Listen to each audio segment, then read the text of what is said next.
Eagle Double G. What's up YouTube? This is your friendly neighborhood movie nerd, back to give you guys everything that is going on in the world of movies. And for today's review, I'm going to be reviewing Alien Covenant, the next installment in the Ridley Scott Alien series that seems to be never ending. So the big question that I know is on everybody's minds is, was it better than Prometheus? Well, let's find out. Here is my review for Alien Covenant. Is it?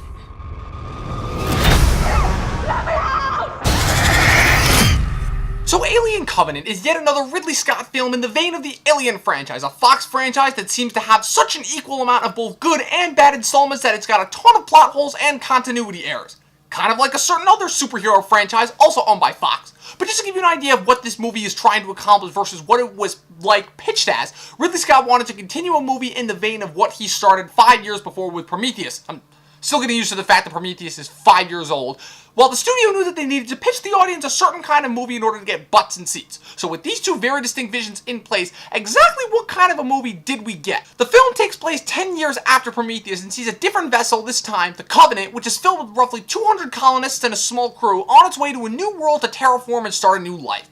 Along the way, however, the ship is hit with some sort of ion storm that cripples their ship and kills their captain, and they receive a transmission from yet another planet that's closer and apparently is also capable of sustaining human life. Not to mention that it's the first human transition they've heard since leaving Earth. The crew, which consists of terraformer Daniels, played by Katherine Waterston, pilot Tennessee, played by Danny McBride, first mate turned captain Oram, played by Billy Crudup, and android Walter, played by Michael Fassbender, as well as several other crew members, all of whom are couples, then discover that the new world that they've landed on is not nearly as habitable as they originally thought, as they discover that the remains of the doomed Prometheus expedition and its only survivor, the android David, also played once again by Michael Fassbender, who's got some secrets of his own that he's keeping. So here's what I liked about the movie.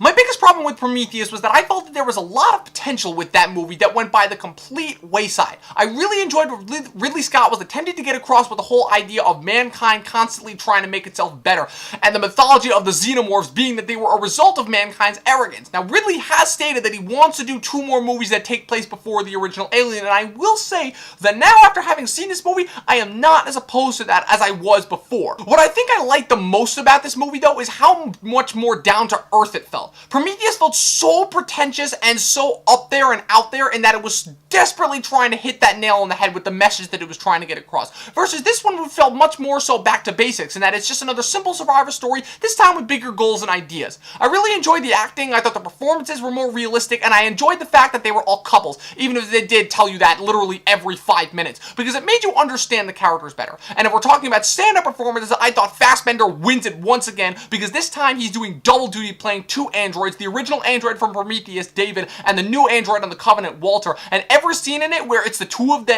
Fassbenders talking back and forth, it's gold and the best part of the movie. And while the acting I thought was pretty good, the characters, I have to say though, not as fully fleshed out as they could be. I thought Katherine Waterston was kind of just mailing it in again. It wasn't nearly as boring a performance as it was in Fantastic Beasts, but it certainly wasn't anything to write home about. I really enjoyed Danny McBride, and I thought Billy Crudup was completely wasted. And as for the rest of the cast, I really don't remember any of them because they really just were written as kind of generic horror stereotypes. My biggest problem from this movie, though, comes from the alien parts. Not the actual xenomorph parts. I thought those were pretty cool. I didn't even think the CG was that distracting. My problem comes from the studio pitching this as an alien movie, because by doing that, they've already shot themselves in the foot. The reason being that when people go into an alien movie, they expect a certain type of atmosphere, and I would say that we really didn't get that with this movie. The gore I thought was awesome when it happened, and the action was cool when it happened, but when it didn't happen and it went back to trying to continue Prometheus, it felt like a drag.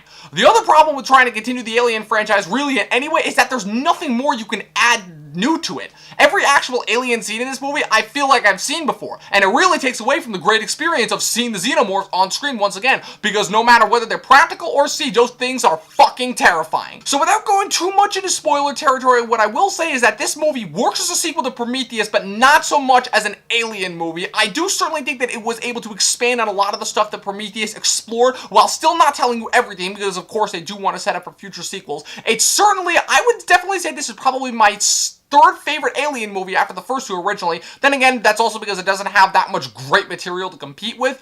But yeah, overall, I'm giving this movie 6 out of 10 stars. So that's it. That is my review for Alien Covenant. Make sure you guys let me know what you thought in the comments below. Make sure you click that like button and that subscribe button. Also, check out some of the other videos on the channel. Let me know what you think. Follow me on Twitter at Movie Nerd Review. Head on over to the site, movienerdreviews.com. That is it. I will see you guys next time.